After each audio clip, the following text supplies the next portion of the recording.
ഞാൻ ചുരിദാർ തയ്ക്കാൻ വേണ്ടിയിട്ടുള്ള കുറച്ചധികം ടിപ്സ് ആണ് പറയാൻ പോകുന്നത് കേട്ടോ. അതിങ്ങനെ ചുമ്മാ നെക്കടിക്കുമ്പോൾ ഇല്ലെങ്കിൽ സൈഡൊക്കെ തയ്ക്കുമ്പോൾ നമ്മൾ ഇന്ന ചെയ്യണം എന്ന ടിപ്സ് അല്ല പറയാൻ പോകുന്നത്. അതായത് എന്താണ് നമ്മുടെ കണ്ടന്റ് എന്ന് ആദ്യമേ പറയാം. ഇപ്പൊ നമ്മൾക്ക് എല്ലാവരും തന്നെ റെഡിമെയ്ഡ് ടോപ്പിനോട് ഒരു ചെറിയായിട്ടൊരു ഇഷ്ടം കൂടുതലായിരിക്കും. നമ്മൾ തയ്ച്ചത് ഇഷ്ടമാണ്, നമ്മളുടെ സൈസിൽ കറക്റ്റ് നമുക്ക് കിട്ടും എന്നത് ഒഴിച്ചിട്ടുണ്ടെങ്കിൽ നമുക്ക് റെഡിമെയ്ഡിനോടായിരിക്കും താല്പര്യം അല്ലെ. കാരണം വേറൊന്നും കൊണ്ടല്ല, ആ ഒരു ഔട്ട്ഫിറ്റിന്റെ ഫിനിഷിംഗ് പക്കയായിരിക്കും. ഇപ്പൊ നമ്മളെ വീട്ടിൽ തയ്ക്കുമ്പോൾ നമ്മുടെ കയ്യിൽ സാധാരണ മെഷീൻ ആയിരിക്കും. ആ മെഷീനിൽ ഇന്റർലോക്കോ ഓവർലോക്കോ അങ്ങനത്തെ യാതൊരു സംവിധാനവും ഉണ്ടാവത്തില്ല. നേരെ മറിച്ച് നമ്മൾ റെഡിമെയ്ഡ് ടോപ്പ് വാങ്ങി ഉപയോഗിക്കുമ്പോൾ അതിന്റെ ഉൾഭാഗമൊക്കെ നല്ല ഭംഗിയായിരിക്കും. നൂലോ കാര്യങ്ങളോ ഒന്നും നമ്മളെ ശല്യപ്പെടുത്താൻ വേണ്ടിയിട്ടൊന്നും ഉണ്ടാവത്തില്ല. നമ്മൾ ഇതിന്റെ പുറം ഭാഗമാണെങ്കിലും അകം ഭാഗമാണെങ്കിലും നല്ല നീറ്റ്നെസ് ആയിരിക്കും അല്ലെ. അപ്പൊ ഞാൻ ഇന്ന് ചെയ്യാൻ പോകുന്നത് നമ്മൾ വീട്ടിൽ തയ്ക്കുമ്പോഴും അതേ നീറ്റ്നെസ്സിൽ നമുക്ക് എന്താ പറയാ ഇന്റർലോക്ക് മെഷീൻ ഓവർലോക്ക് മെഷീൻ ഒന്നുമില്ലാതെ എങ്ങനെ നല്ല നീറ്റ് ആയിട്ട് തയ്ച്ച് എടുക്കാം എന്നതാണ് നമ്മളുടെ ഇന്നത്തെ കണ്ടന്റ് കേട്ടോ. അപ്പോൾ ചുരിദാറൊക്കെ തയ്ക്കാൻ ഇഷ്ടമുള്ളവര്, അത് നല്ല ഭംഗിയാക്കിയൊക്കെ എടുക്കണമെന്ന് താല്പര്യമുള്ളവര്, പുറത്തൊക്കെ തയ്ച്ച് കൊടുക്കുന്നവര് ഈ ട്രിക്ക് നിങ്ങൾ യൂസ് ചെയ്യുവാണെങ്കിൽ നിങ്ങൾക്ക് കസ്റ്റമേഴ്സിനെ കൂടുതൽ കിട്ടും. നേരെ മറിച്ച് നമ്മൾ വലിച്ചു വാരി എങ്ങനെയെങ്കിലൊക്കെ ചെയ്ത് തീർത്താൽ മതി, ഇതെങ്ങനെയെങ്കിലും ഉടുത്താൽ മതി എന്ന ഒരു മൈൻഡാണ് നമുക്കുള്ളതെങ്കിൽ നമുക്ക് ഈ ഒരു പ്രൊഫഷൻ അധികം നീട്ടിക്കൊണ്ട് പോകാൻ പറ്റത്തില്ല കേട്ടോ. അപ്പോൾ ഫസ്റ്റ് ടിപ്പ് കാണിച്ചു തരാം. നമുക്ക് ആദ്യത്തെ ടിപ്പ് എന്താണെന്ന് നോക്കാം. ഇപ്പൊ ഒരു ചുരിദാറിന്റെ പാറ്റേൺ കട്ട് ചെയ്ത് കഴിഞ്ഞിട്ടുണ്ടെങ്കിൽ നമ്മൾ ആദ്യമേ തയ്ക്കാൻ പോകുന്നത് ഫ്രണ്ട് നെക്ക് ആയിരിക്കും അല്ലെ. അത് കഴിഞ്ഞിട്ടേ ബാക്കിയുള്ള സെക്ഷനിലേക്ക് നമ്മൾ പോവാറുള്ളൂ. അപ്പോൾ ഫ്രണ്ട് നെക്ക് തയ്ക്കുമ്പോൾ നിങ്ങൾ ക്യാൻവാസ് ആണ് യൂസ് ചെയ്യുന്നതെങ്കിൽ നമുക്ക് വേറൊരു പ്രോബ്ലം ഇല്ല, നേരെ അത് വെച്ചിട്ട് അങ്ങോട്ട് തയ്ച്ചു പോവാം. പക്ഷെ നമ്മൾ ക്യാൻവാസ് യൂസ് ചെയ്യുന്നില്ല, നമ്മുടെ കയ്യിൽ ആ സമയത്ത് അപ്പോൾ ക്യാൻവാസ് ഇല്ല എന്നുണ്ടെങ്കിൽ നമ്മൾ ഒരു തുണി കഷ്ണം വെച്ചിട്ടായിരിക്കും നെക്ക് തയ്ക്കുക അല്ലെ. ഞാനപ്പോൾ ഓൾറെഡി ഈ നെക്ക് തയ്ക്കുന്നത് വീഡിയോ ആയിട്ട് ചെയ്തിട്ടുണ്ട്, കാണാത്തവരുണ്ടെങ്കിൽ അതൊന്ന് കാണുക കേട്ടോ. നേരെ ഇതിന്റെ ഉൾഭാഗം നമ്മളിതാ ഇങ്ങനെ അങ്ങോട്ട് 3 ഭാഗവും ഇങ്ങനെ സ്ക്വയർ ഷേപ്പിലേക്ക് അങ്ങോട്ട് തയ്ച്ചു വെക്കുക. ഈ വക ഈ ഇത് കണ്ടില്ലേ, നൂലോ കാര്യങ്ങളോ എല്ലാം ഇതിന്റെ അകത്തായിരിക്കണം പോവേണ്ടത് കേട്ടോ. എന്നിട്ട് ലാസ്റ്റ് ഹെമ്മിങ് ചെയ്യണമെങ്കിൽ ചെയ്യാം, പക്ഷെ ഇതുപോലെ നീറ്റ് ആണെങ്കിൽ നമുക്ക് ഹെമ്മിങ് ചെയ്യേണ്ട കാര്യമൊന്നുമില്ല. ജസ്റ്റ് 2 ഹെം മാത്രം. ഇവിടെയും ഒന്ന് കെട്ടിട്ട് ഹെം ചെയ്യുക, ഇവിടെയും ഒന്ന് കെട്ടിട്ട് ഹെം ചെയ്യുക. അത് ഞാൻ അവസാനം കാണിച്ചു തരാം കേട്ടോ. ഇപ്പോൾ കാണിക്കാൻ പറ്റത്തില്ല, ഇതിന്റെ ഫുൾ സ്റ്റിച്ച് കഴിയാതെ നമുക്കിത് തൊടാൻ പറ്റത്തില്ല. കാരണം വല്ല ചുളിവോ കാര്യങ്ങളോ വന്നാൽ ആകെ വൃത്തികേടായി പോകും. അപ്പോൾ ടിപ്പ് നമ്പർ 1 എന്ന് പറയുന്നത് ഉൾഭാഗം നല്ല നീറ്റ് ആയിട്ടായിരിക്കണം ചെയ്യേണ്ടത്. ഇനി നമുക്ക് രണ്ടാമത്തെ ടിപ്പ് നോക്കാം. നേരെ നമ്മൾ ഫ്രണ്ട് നെക്ക് കഴിഞ്ഞിട്ടുണ്ടെങ്കിൽ ബാക്ക് നെക്കിലേക്കാണ് പോകുന്നത്. അപ്പോൾ നെക്ക് എല്ലാം കട്ട് ചെയ്ത് വെച്ചിട്ടുണ്ട്. ബാക്ക് നെക്കിന് നമുക്കൊരു സ്ക്വയർ പീസോ ക്യാൻവാസോ ആവശ്യമില്ല. എല്ലാ റെഡിമെയ്ഡ് ടോപ്പ് അതുപോലെ നൈറ്റീസിന്റെ ഒക്കെ ബാക്കിൽ എപ്പോഴും ക്രോസ് പീസ് വെച്ചിട്ട് അതങ്ങോട്ട് ഉള്ളിലേക്കായിരിക്കും തയ്ച്ച് വെച്ചേക്കാം. അപ്പൊ അത് ഇതുപോലത്തെ വേസ്റ്റ് പീസ് എടുത്താൽ മതി, ഒരു സ്ട്രെയിറ്റ് പീസിന്റെ ഒന്നും ആവശ്യമില്ല. പക്ഷെ നമ്മൾ കട്ട് ചെയ്യുമ്പോൾ കറക്റ്റ് ആയിട്ട് ഇങ്ങനെ അങ്ങോട്ട് ക്രോസ് ആയിട്ട് തന്നെ ചെയ്യാം, എന്നാലേ നമുക്ക് ആ ബാക്ക് നെക്ക് നല്ല ഭംഗിക്ക് ചെയ്യാൻ വേണ്ടിയിട്ട് പറ്റുള്ളൂ. ഒരുമിച്ച് തന്നെ ഒരേ അളവിൽ കിട്ടാൻ വേണ്ടിയിട്ട് ഈ 2 തുണിയും ഇതുപോലെ ഇങ്ങനെ ഒരുമിച്ച് വെക്കാം. വീതി നിങ്ങൾക്ക് ഇഷ്ടമുള്ളത്രയും എടുക്കാം. ഞാൻ എപ്പോഴും ഇതിന് ഒരു 1.25 എടുക്കുന്നത് കേട്ടോ. 1 ഇഞ്ച് ആണെങ്കിൽ നമുക്ക് ഒട്ടും തന്നെ വീതി ഉണ്ടാവത്തില്ല. അപ്പോൾ ഈ ഒരു കഷ്ണം വെച്ചിട്ട് നമുക്ക് ബാക്ക് നെക്ക് നല്ല വൃത്തിയായിട്ട് ചെയ്തെടുക്കാം. അപ്പോൾ ക്രോസ് പീസ് വെച്ചിട്ട് ഞാൻ 1/4 ഇഞ്ച് വെച്ച് ഇങ്ങനെ ഒന്ന് തയ്ച്ചെടുത്തു. ഇനി നമ്മൾ നേരെ ഈ ക്രോസ് പീസ് മീതേക്ക് വെച്ചിട്ട് നല്ല വലിച്ചു പിടിച്ച് തന്നെ ഇതൊന്ന് തയ്ച്ചെടുക്കാം കേട്ടോ. ഇതൊക്കെ നിങ്ങൾക്ക് അറിയാവുന്നവരുണ്ടായിരിക്കാം, പക്ഷെ അറിവില്ലാത്തവരുണ്ടെങ്കിൽ അവർ ഇത് കണ്ടോട്ടെ കേട്ടോ. അപ്പോൾ ഇങ്ങനെ അങ്ങോട്ടൊന്ന് വലിച്ചു പിടിച്ച് തയ്ച്ചെടുത്തു. ഈ ക്രോസ് പീസ് 2ആക്കി മടക്കി ഞാൻ ഇങ്ങനെ തയ്ച്ചില്ല കേട്ടോ, ഒറ്റൊരു ലെയറിൽ തന്നെ അങ്ങോട്ട് തയ്ച്ചു പോവാണ്. 2ആക്കി മടക്കി അടിച്ചിട്ട് എനിക്ക് അത്ര പെർഫെക്ഷൻ തോന്നുന്നില്ല, അതുകൊണ്ടാണ് ഇങ്ങനെ അങ്ങോട്ട് ചെയ്തത്. ഇനി നമുക്ക് ചെയ്യേണ്ടത് കുറച്ച് ഭാഗം ഇങ്ങനെ ഫ്രണ്ടിലേക്ക് വെക്കാം. ജസ്റ്റ് ഇതിന്റെ മുകളിൽ കൂടെ ഒരു സ്റ്റിച്ച് ഇങ്ങനെ അങ്ങോട്ട് കൊടുത്ത് നിർത്തുക. അതുപോലെ തന്നെ ഇപ്പറേ ഭാഗത്തും ഇതിങ്ങനെ ഉള്ളിലേക്ക് വെച്ചിട്ട് ഒന്ന് മടക്കിയിട്ട് ഒരു സാധാരണ തയ്യൽ ഇങ്ങനെ അങ്ങോട്ട് കൊടുത്ത് നിർത്തിയേക്കാം കേട്ടോ. അപ്പോൾ ബാക്ക് നെക്കിന്റെ സെക്ഷൻ കഴിഞ്ഞു. രണ്ടാമത്തെ ടിപ്പ് പറഞ്ഞു കഴിഞ്ഞു. ഇനി മൂന്നാമത്തെ ടിപ്പാണ്. നിങ്ങൾ എല്ലാവരും ഷോൾഡർ കൂട്ടുമ്പോൾ എങ്ങനെയാ കൂട്ടുക? 2 ഷോൾഡറും ഒരുമിച്ച് വെച്ചിട്ട് ഇങ്ങനെ അങ്ങോട്ട് തയ്ച്ചു പോകും. എന്നിട്ട് ഓപ്പൺ ചെയ്തിട്ട് അതിന്റെ മീതെ കൂടെ ആയിരിക്കും ഒരു സ്റ്റിച്ച് കൊടുക്കുക അല്ലെ. നമ്മളെപ്പോഴും ഇതിന്റെ അകത്ത് കൂടെ കൺസീൽഡ് ആയിട്ട് ചെയ്യാന്നാണ് ഇതിനെ പറയുക കേട്ടോ. ഇങ്ങനെ അങ്ങോട്ട് ചെയ്തു പോകുമ്പോൾ നല്ല ഭംഗിയായിരിക്കും ഷോൾഡർ അറ്റാച്ചിങ് കാണാൻ. അതെങ്ങനെയാണെന്ന് പറഞ്ഞുതരാം. ഇതിപ്പോ ബാക്ക് പാർട്ട് ആണ്. ഇതിന്റെ മീതേക്ക് ഫ്രണ്ട് പാർട്ട് എടുത്ത് വെക്കുക. ഒന്നാമത്തെ ടിപ്പ്, ഷോൾഡർ കൂട്ടുമ്പോൾ കറക്റ്റ് ഇങ്ങനെ അങ്ങോട്ട് വെച്ച് കൊടുക്കാം. ഇത് ബാക്ക് പാർട്ട് ആണ്. ഇതിന്റെ മീതേക്ക് ഫ്രണ്ട് പാർട്ട് ഇങ്ങനെ വെച്ച് കൊടുത്തിട്ട് നമ്മളിപ്പോ മടക്കി വെച്ചിട്ടില്ലേ, ഈ ഒരു കഷ്ണം ഇതിന്റെ മീതേക്ക് വെച്ചിട്ട് വേണം ഡബിൾ സ്റ്റിച്ച് ചെയ്തിട്ട് ഷോൾഡർ കൂട്ടാൻ. സെയിം ഈ ഭാഗത്ത് വരുമ്പോഴും ഇതിന്റെ മീതെ ഇങ്ങനെ അങ്ങോട്ട് ഈ ഒരു കഷ്ണം വെച്ച് കൊടുത്തിട്ട് ഇത് ഫ്രണ്ടിലേക്ക് വെക്കാട്ടോ. വെക്കുമ്പോൾ ഇങ്ങനെ തെന്നി മാറിയൊന്നും പോവാതെ കറക്റ്റ് ആയിരിക്കണം നമ്മൾ ഇങ്ങനെ വെച്ച് കൊടുക്കേണ്ടത്. എന്നിട്ട് ഇത് മീതേക്ക് ഇട്ടിട്ട് ഡബിൾ സ്റ്റിച്ച് ചെയ്യും. ഷോൾഡർ നമ്മൾ ഇങ്ങനെ അങ്ങോട്ട് ജോയിന്റ് ചെയ്ത് എടുത്തിട്ടുണ്ട്. ജോയിന്റ് ചെയ്തെടുത്തിട്ട് നമ്മൾ നേരെ ഇതിങ്ങനെ ഉള്ളിലേക്ക് വെച്ചിട്ട് തയ്ച്ച് പോവാണ് ചെയ്യുന്നത് അല്ലെ. അതിനു മുന്നേ നമ്മുടെ ടോപ്പ് ഒന്ന് നീറ്റ് ആക്കണ്ടേ നമുക്ക്. ഈ ഒരു ഭാഗത്ത് നൂലിഷ്ടം പോലെ ഇങ്ങനെ വന്നുകൊണ്ടേയിരിക്കും. നമ്മളിത് വാഷ് ചെയ്യുമ്പോഴാണെങ്കിലും ഇതിന്റെ അകത്തുനിന്ന് ഓരോ പ്രാവശ്യമായിട്ട് നൂലിങ്ങനെ വരും. അതുകൊണ്ടാണല്ലോ നമ്മളെല്ലാവരും റെഡിമെയ്ഡ് മേടിക്കുന്നത്. അപ്പോൾ ദേ ഇവിടെ ഇങ്ങനെ അവർ ഇന്റർലോക്ക് ഒക്കെ ചെയ്തിട്ടുണ്ടാവും. അപ്പൊ നമുക്ക് പറ്റുന്ന രീതിക്ക് നമുക്ക് ഇതങ്ങോട്ട് ലോക്കാക്കി വെക്കാം. ഒരു ചെറിയ കഷ്ണം തുണി ഇങ്ങനെ അങ്ങോട്ട് എടുക്കുക. 1 ഇഞ്ച് വീതിക്ക് മതി. ഈ കഷ്ണം തുണി എടുത്തിട്ട് നമ്മൾ നേരെ ഇതിങ്ങനെ ഇവിടെ 1/4 ഇഞ്ചിൽ വെച്ചിട്ട് തയ്ക്കാൻ പോവാം കേട്ടോ. അതെങ്ങനെയാണെന്ന് കാണിച്ചു തരാം. ആദ്യമേ തുണിയുടെ മുകൾ ഭാഗം സ്ട്രെയിറ്റ് ആക്കി ഇങ്ങനെ അങ്ങോട്ട് കട്ട് ചെയ്യാം. എന്നിട്ട് ദാ ഇവിടെ ഇങ്ങനെ അങ്ങോട്ട് വെച്ചിട്ട് ഇതിൽ മാത്രമേ ഇങ്ങനെ ഒരു സ്റ്റിച്ച് ഉള്ളൂ. ബാക്കിയുള്ള സ്ലീവിനാണെങ്കിലും സൈഡ് ഫിറ്റിങ്ങിനൊക്കെ ഈ ഒരു പരിപാടിയല്ല നമ്മൾ ചെയ്യാൻ പോകുന്നത് കേട്ടോ. അപ്പോൾ ദാ ഇവിടെ ഇങ്ങനെ ഒരു സ്റ്റിച്ച് കൊടുക്കുക. നേരെ അറ്റം വരെ കൊടുക്കുക. ആകെ കുറച്ച് മാത്രമേ ഉള്ളൂ. ഇങ്ങനെ അങ്ങോട്ട് കൊടുത്ത് കഴിയുമ്പോൾ ദാ ഇവിടെ നമുക്ക് നീറ്റായേ കണ്ടില്ലേ. ആ നൂലൊക്കെ ഇപ്പോൾ കാണാനില്ല അല്ലേ. ഇനി ബാക്കിയുള്ളത് ഇതും കൂടെ ഇങ്ങനെ കട്ട് ചെയ്യാം. കട്ട് ചെയ്ത് കഴിയുമ്പോൾ ഇതിങ്ങനെ മടക്കിയിട്ട് നേരെ ഇതിലേക്ക് ഇങ്ങനെ അങ്ങോട്ട് തയ്ച്ചു വെക്കാം. ഇവിടെ ഇങ്ങനെ അങ്ങോട്ട് തയ്ച്ചു വെക്കാം. അപ്പോൾ ദാ ഈ ഭാഗം ഇങ്ങനെ അങ്ങോട്ട് ഇരിക്കും.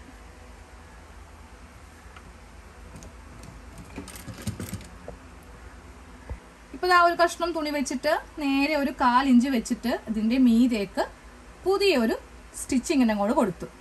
ഇവിടെ ഓക്കെയാണ്. അതുപോലെ ഇവിടെയും ഓക്കെയാണ്. ഇതിന്റെ അകത്തുള്ള നൂലൊക്കെ അങ്ങോട്ട് പൊട്ടിച്ച് കളഞ്ഞേക്കാം കേട്ടോ. ഇനി ഇത് പുറത്തേക്കൊന്നും വരികയൊന്നും ഇല്ല. അത് ആദ്യമേ ഒന്ന് ക്ലീൻ ചെയ്തിട്ട് തയ്ക്കേണ്ടതായിരുന്നു. ഓക്കെ, കറക്റ്റ് അല്ലേ. ഇനി ആ ക്രോസ് പീസ് ഉള്ളിലേക്ക് വരുമ്പോൾ എങ്ങനെയാണ് വരിക എന്ന് കാണിച്ചു തരാം. ഇതാ നമുക്കിനി ക്രോസ് പീസ് ഉള്ളിലേക്ക് വെച്ചിട്ട് തയ്ക്കണം. ഇത് നമ്മളുടെ നല്ല ഭാഗമാണ്. ഇതിന്റെ ഉൾഭാഗം കാണിച്ചു തരട്ടെ. ഉൾഭാഗത്ത് ഇങ്ങനെയായിരിക്കും വരിക. അതാ നോക്കിയേ, ആ നൂലൊന്നും പൊങ്ങി നിൽക്കത്തില്ല. ഇതുപോലെ നല്ല നീറ്റായിട്ട് നമ്മളിത് അലക്കുമ്പോഴൊന്നും നൂല് കുറേ ഒന്നും ഇനി വരത്തില്ല കേട്ടോ. ഇങ്ങനെ അങ്ങോട്ട് ഇരിക്കും. ഇനി ഇങ്ങനെ ചെയ്തില്ല എന്നുണ്ടെങ്കിൽ എങ്ങനെയായിരിക്കും വരിക എന്ന് ഞാൻ കാണിച്ചു തരാം. ഇതേ നോക്കിയേ, ഇങ്ങനെ അങ്ങോട്ട് ഇരിക്കും.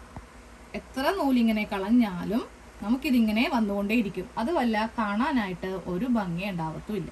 അപ്പോൾ ഇനി മുതൽ ഷോൾഡർ കൂട്ടി കഴിയുമ്പോൾ നേരെ എന്ത് ചെയ്യണം, ഒരു ചെറിയ കഷ്ണം തുണി വെച്ചിട്ട് അതങ്ങോട്ടൊന്ന് തയ്ച്ച് ക്ലീൻ ചെയ്യുക കേട്ടോ. അത് ഞാൻ ഇവിടെ ഒന്ന് ജസ്റ്റ് ഒന്ന് ആ നൂലൊക്കെ ഒന്ന് കട്ട് ചെയ്ത് കളയട്ടെ. അത് നമ്മൾ തയ്ച്ച് അവസാനം വരുമ്പോൾ വീണ്ടും നൂല് ഇങ്ങനെ ഉള്ളിൽ കൂടെ വരും. അപ്പോൾ ആദ്യം ഇങ്ങനെ നീറ്റാക്കിയിട്ട് വേണം ഒരു കഷ്ണം തുണി വെച്ചിട്ട് തയ്ക്കാം. ബാക്ക് നെക്ക് ഉള്ളിലേക്ക് നമ്മൾ ക്രോസ് പീസ് വെച്ചിട്ട് അങ്ങോട്ട് തയ്ച്ചെടുക്കുക കേട്ടോ. അപ്പൊ നമ്മുടെ ആ ഷോൾഡറിന്റെ ഭാഗമൊക്കെ ഒന്ന് കാണിച്ചു തരാം. ഇതാ നോക്കിയേ, നൂലോ കാര്യങ്ങളോ ഒന്നുമില്ലാതെ നല്ല നീറ്റായിട്ട് ഇവിടെയും ഉണ്ടാകും, അതുപോലെ ഇവിടെയും ഉണ്ടാവും. ഇനി നമ്മുടെ 4ാമത്തെ ടിപ്പ്, നമ്മുടെ സ്ലീവ് വെക്കലാണ് കാണിക്കാൻ പോകുന്നത് കേട്ടോ. സാധാരണയായിട്ട് എങ്ങനെയാ സ്ലീവ് വെക്കാം? ഇതുപോലെ ഇങ്ങനെ നല്ല വശം എടുത്തു വെക്കും. എന്നിട്ട് സ്ലീവിന്റെ നല്ല വശം എടുക്കും. നല്ല വശവും തമ്മിൽ ഇങ്ങനെ അങ്ങോട്ട് വെച്ചിട്ട് ആദ്യം ഇവിടെ ഒരു സ്റ്റിച്ച്, അത് കഴിയുമ്പോൾ ഇവിടെ ഒരു സ്റ്റിച്ച്. അങ്ങനെയാണ് നമ്മൾ സാധാരണ കേസിൽ സ്ലീവ് ചെയ്യാറുള്ളത്. പക്ഷെ ഇന്ന് നമ്മൾ ഡിഫറെന്റ് ആയിട്ടുള്ളൊരു മെത്തേഡാണ് പരിചയപ്പെടാൻ പോകുന്നത് കേട്ടോ. ഇതിന്റെ സ്ലീവ് എങ്ങനെയാണ് വെക്കേണ്ടതെന്ന് പറഞ്ഞുതരാം. ഇതിപ്പോ ഈ പ്രിന്റ് കണ്ടിട്ട് നിങ്ങൾക്ക് ഇതിന്റെ അകവും പുറവും എനിക്ക് തന്നെ പറ്റുന്നില്ല. ഞാൻ വളരെയേറെ ബുദ്ധിമുട്ടിയിട്ടാണോ ഇതിന്റെ അകവും പുറവും. ഇത് കുറച്ച് ഫെയ്ഡാ, അങ്ങനെയാ നമ്മൾ മനസ്സിലാക്കുന്നത്. സാധാരണ തുണിയിൽ അങ്ങനെയല്ല, ഉൾവശം നല്ല രീതിക്ക് തന്നെ നമുക്ക് അറിയാൻ പറ്റും. ഇത് നല്ല പോലെ നമ്മൾ കണ്ണിന് സ്ട്രെസ് കൊടുത്താലേ അറിയാൻ പറ്റുള്ളൂ കേട്ടോ. ഇതാണ് നമ്മളുടെ ടോപ്പിന്റെ നല്ല പാർട്ട്. ഇതാണ് സ്ലീവിന്റെ നല്ല പാർട്ട്. സാധാരണയായിട്ട് ഇത് ഇതിന്റെ മീതിയേക്ക് അങ്ങോട്ട് ഇടും അല്ലേ, അതായത് ഇങ്ങനെ അങ്ങോട്ട് ഇട്ടിട്ടാണ് നമ്മൾ ചെയ്യുന്നത്. ഇന്ന് അങ്ങനെയല്ല, നമ്മൾ ചെയ്യാൻ പോകുന്നത് ഈ ഭാഗം കയ്യിലേക്ക് എടുക്കാം. അത് കഴിഞ്ഞിട്ട് സ്ലീവിന്റെ ഈ ഭാഗം, ഇപ്പോൾ ടോപ്പിന്റെ നല്ല പാർട്ട്, സ്ലീവിന്റെ നല്ല പാർട്ട്, ഇവ തമ്മിൽ ഇങ്ങനെ അങ്ങോട്ട് എടുത്തിട്ട് ഇവിടെ നിന്ന് 1/4 ഇഞ്ച് എന്ന് പറഞ്ഞാൽ കറക്റ്റ് 1/4 ഇഞ്ച് ആയിരിക്കണം.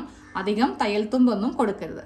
ഇങ്ങനെ അങ്ങോട്ട് വെച്ചിട്ട് ഒരു സ്റ്റിച്ച്, അത് കഴിയുമ്പോൾ ഇങ്ങോട്ടേക്കും ഒരു സ്റ്റിച്ച്. പോലെ സ്ലീവ് അറ്റാച്ച് ചെയ്തെടുത്തിട്ടുണ്ട്. നല്ല ഭാഗത്താണ് ഇങ്ങനെ അങ്ങോട്ട് തയ്യൽ തുമ്പ് വന്നിരിക്കുന്നത്. ഇതിനി ഉള്ളിൽ പോകണം. അതായത് ഈ ഒരു പാർട്ട് ഉള്ളിലേക്ക് പോകുമ്പോൾ ആ നൂലെല്ലാം കറക്റ്റ് അതിൻ്റെ അകത്തോട്ടായി പോകും കേട്ടോ. അതിനായിട്ട് നമ്മൾ ചെയ്യേണ്ടത് നേരെ ഇനി സ്ലീവിങ്ങിനെ തിരിച്ചെടുക്കാം. അതായത് ഈ ഒരു ചുരിദാറിൻ്റെ ഉള്ളുഭാഗം എടുക്കുക. ഉള്ളുഭാഗമാണല്ലോ ഇപ്പം നല്ല നീറ്റായിട്ട് ഇരിക്കുന്നത്. ഇനി നമുക്ക് ചെയ്യേണ്ടത് ഫസ്റ്റ് ഈ ഷോൾഡറിൻ്റെ ഈ ഭാഗത്ത് നിന്ന് ഇങ്ങനെ അങ്ങോട്ട് എടുക്കുക. എന്നിട്ട് ഇവിടെ വെച്ചിട്ട് 1/4 ഇഞ്ചിൽ തയ്ച്ചു പോവുക. അപ്പോൾ 1/4 ഇഞ്ചിൽ തയ്ച്ചു പോകുമ്പോൾ എന്ത് പറ്റും? ഇതിൻ്റെ അകത്തെ ആ ഒരു തുണി, അതായത് ഇത് കണ്ടോ, ഇത് ഇതിൻ്റെ അകത്തേക്കായി പോവും. ഞാനപ്പോൾ ഓൾറെഡി ഒരു സ്ലീവ് ചെയ്തെടുത്തിട്ടുണ്ട്. ഞാൻ കാണിച്ചു തരാം എങ്ങനെയാണ് വരുന്നതെന്ന്. അത് നമുക്കിതിൻ്റെ നല്ല ഭാഗം നോക്കാം. നോക്കേ, ഇതാണ് സ്ലീവിൻ്റെ നല്ല ഭാഗമായിട്ട് നമുക്ക് വരുന്നത് കേട്ടോ. ഇനി ഇതിൻ്റെ ഉൾഭാഗം കാണിച്ചു തരട്ടെ. ഉൾഭാഗം നോക്കിയേ, ഇങ്ങനെ അങ്ങോട്ട് ഇരിക്കും. ഉള്ളുഭാഗത്ത് ഇങ്ങനെ അങ്ങോട്ട് ഇരിക്കും. നൂലോ കാര്യങ്ങളോ ഒന്നും ഉണ്ടാവത്തില്ല. നമുക്ക് ഇന്റർലോക്ക് ഓവർലോക്ക് ഒന്നും ഇല്ലെങ്കിലും പ്രശ്നമില്ല. നമുക്ക് പറ്റുന്ന പോലെ നമുക്ക് ചെയ്തെടുക്കാം. നമ്മുടെ കുർത്തിയൊക്കെ നല്ല അടിപൊളിയായിട്ട് മാറ്റാം. അപ്പോൾ ഇതുപോലെ ഇതൊന്ന് ചെയ്യണം. കുറച്ച് കാര്യങ്ങളൊന്നും ശ്രദ്ധിച്ചാൽ മതി. ഇനി ഈ തയ്യൽ ഫുള്ളായിട്ട് ഞാൻ കാണിച്ചു തരാം, എന്നാലേ കറക്റ്റ് കിട്ടുള്ളൂ. കാരണം ഒരു കർവ് ഷേപ്പ് ഉള്ളത് കൊണ്ടിട്ട് ഈ ഒരു സ്റ്റിച്ച് കുറച്ചൊന്നുമില്ല, ഒട്ടും ബുദ്ധിമുട്ടൊന്നുമില്ല. പക്ഷെ നമ്മളൊന്ന് പരിശ്രമിക്കണം. നമ്മൾ ഉള്ളിലേക്ക് സ്റ്റിച്ച് കൊടുക്കാൻ പോവാം കേട്ടോ. അപ്പോൾ ഇതിങ്ങനെ വെച്ചിട്ടുണ്ട്. നേരെ ഈ സ്ലീവ് ഇങ്ങനെ അങ്ങോട്ട് എടുക്കാം. എന്നിട്ട് ആ ഷോൾഡറിൻ്റെ ഭാഗമില്ലേ, ഇതാണ് നമ്മളുടെ ഷോൾഡറിൻ്റെ ഭാഗം. ഇവിടെ നിന്ന് കൈക്ക് ഇങ്ങനെ തെറ്റിച്ച് കറക്റ്റ് ആ ഒരു പാട് കറക്റ്റ് ഇങ്ങനെ കൊണ്ടുവരിക.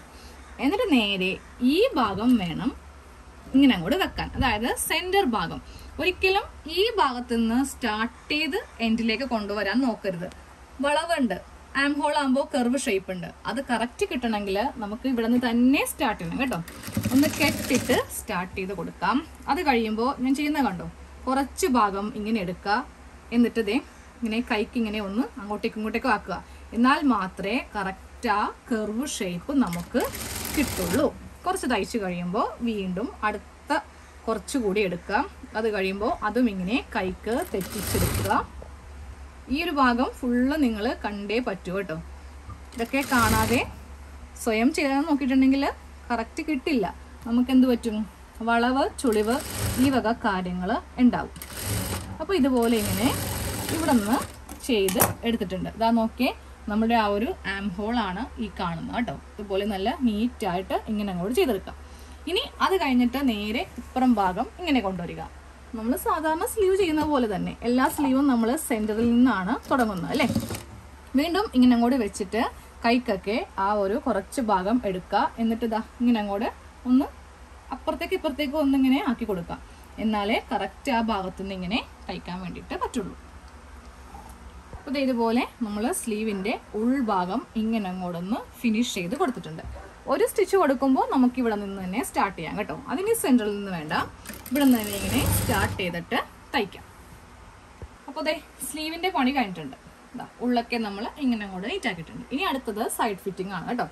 അത് ചെയ്യുമ്പോഴും സെയിം ഇതേ മെത്തേഡ് തന്നെ. നമ്മൾ ഇങ്ങനെ അങ്ങോട്ട് വെച്ചിട്ടാണ് ആദ്യമേ ഇവിടെ തയ്ക്കാൻ പോകുന്നത്. നല്ല വശവും തമ്മിൽ ഇങ്ങനെ ആയിരിക്കണം വെക്കേണ്ടത് കേട്ടോ. അതായത് ഇങ്ങനെയൊന്ന് ചിന്തിച്ചാൽ മതി. ഉള്ളുഭാഗവും ഇങ്ങനെ അങ്ങോട്ട് വെച്ചിട്ട് ഫസ്റ്റ് ഇവിടെ നിന്ന് തുടങ്ങി ഏറ്റവും താഴെ വരെ തൊട്ട് പറ്റേ വെച്ചിട്ട് ഇങ്ങനെ ഒരു സ്റ്റിച്ച് അറ്റം വരെ അങ്ങോട്ട് കൊടുക്കും. നല്ല വശത്ത് വെച്ചിട്ടാണ് നമ്മളിപ്പോൾ ഇങ്ങനെ ഒരു തയ്യൽ കൊടുത്തിരിക്കുന്നത് അല്ലേ. ഇപ്പോൾ നൂലെല്ലാം ഈ ഭാഗത്താണ് ഉള്ളത്. സെയിം രണ്ട് വശവും ഒരേപോലെ തന്നെ ചെയ്യാം. എന്നിട്ട് നേരെ ഇതിൻ്റെ ഉള്ളുഭാഗം എടുക്കുക കേട്ടോ. ഉള്ളുഭാഗം നല്ല നീറ്റായിട്ട് ഇരിക്കുന്നുണ്ട്. കാര്യം സ്റ്റിച്ച് നമ്മൾ ഇവിടെയാണല്ലോ കൊടുത്തത്.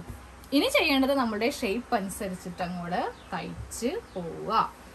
ബോഡി ഫിറ്റ് അനുസരിച്ചിട്ട് നമുക്ക് എന്തുമാത്രം ഷേപ്പ് ചെയ്യണോ ആ ഷേപ്പ് അനുസരിച്ചിട്ട് അങ്ങോട്ട് തയ്ച്ചു പോയാൽ മതി. അപ്പോൾ ഉള്ളുഭാഗമാണെങ്കിലും നല്ല നീറ്റായിരിക്കും. നമ്മുടെ ചുരിദാറിന്റെ ഫുൾ സ്റ്റിച്ച് കഴിഞ്ഞു കേട്ടോ. സാധാരണയായിട്ട് ഒരു ചുരിദാറൊക്കെ തയ്ച്ചു കഴിഞ്ഞാൽ നമ്മൾ അതിന്റെ നല്ല ഭാഗമായിരിക്കും കാണിക്കുന്നത് അല്ലേ. പക്ഷെ ഇന്ന് നല്ല ഭാഗത്തിനേലും കൂടുതലായിട്ട് ഇമ്പോർട്ടന്റ് കൊടുത്തത് ഉൾഭാഗത്തിനാണ്. ഇവിടെ ഇങ്ങനെ നൂലോ കാര്യങ്ങളോ ഒന്നും വരാതെ നമുക്ക് വെള്ള നൂലുണ്ടെങ്കിൽ നമ്മൾ വലിച്ച് പൊട്ടിച്ച് കളഞ്ഞേക്കും. ഉൾഭാഗമൊക്കെ നല്ല നീറ്റാണ്. അതുപോലെ സ്ലീവിന്റെ ഭാഗം ഇതാണ്. മെയിൻ നെക്ക് നമ്മളൊരു പീസ് വെച്ചിട്ട് തയ്ച്ചു. ഹെമ്മിങ് ചെയ്ത് കൊടുക്കാം കേട്ടോ. അതെ, ഇവിടെയും ഞാനൊന്ന് കെട്ടിട്ട് കൊടുത്തു, അതുപോലെ ഇവിടെയും കെട്ടിട്ട് കൊടുത്തു. ഫുള്ളായിട്ടൊന്നും ഹെമ്മിങ് ചെയ്തില്ലെങ്കിലും കുഴപ്പമില്ല. ഇല്ലെങ്കിൽ മെഷീനിൽ ജസ്റ്റ് ഒന്ന് കെട്ടിട്ട് കൊടുത്താൽ മതി. ഈ 2 ഭാഗത്തും കെട്ടിട്ട് കൊടുത്താൽ മതി. ഇനി എന്താ നമ്മുടെ അടുത്തതെന്ന് പറയുന്നത്, ഇതാ ഷോൾഡർ നീറ്റാണ്, ബാക്ക് നെക്ക്. ഏത് ഭാഗം എടുത്താലും നൂലോ കാര്യങ്ങളോ ഒന്നും നമുക്ക് ഉണ്ടാവില്ല. അപ്പോൾ നിങ്ങൾ പുറത്ത് തയ്ക്കുമ്പോൾ ഇങ്ങനെ തയ്ച്ചില്ലെങ്കിലും നമ്മളുടെ തയ്ക്കുമ്പോഴെങ്കിലും ഇങ്ങനെയൊക്കെ ഒന്ന് ചെയ്ത് എടുക്കുക കേട്ടോ. പുറത്ത് വേണമെങ്കിലും തയ്ക്കാം, നമുക്ക് അതനുസരിച്ചിട്ട് പൈസയും കൂട്ടി വാങ്ങിക്കാവുന്നതാണ്. കാര്യം നല്ല നീറ്റായിട്ടാണല്ലോ നമ്മൾ ചെയ്യുന്നത്.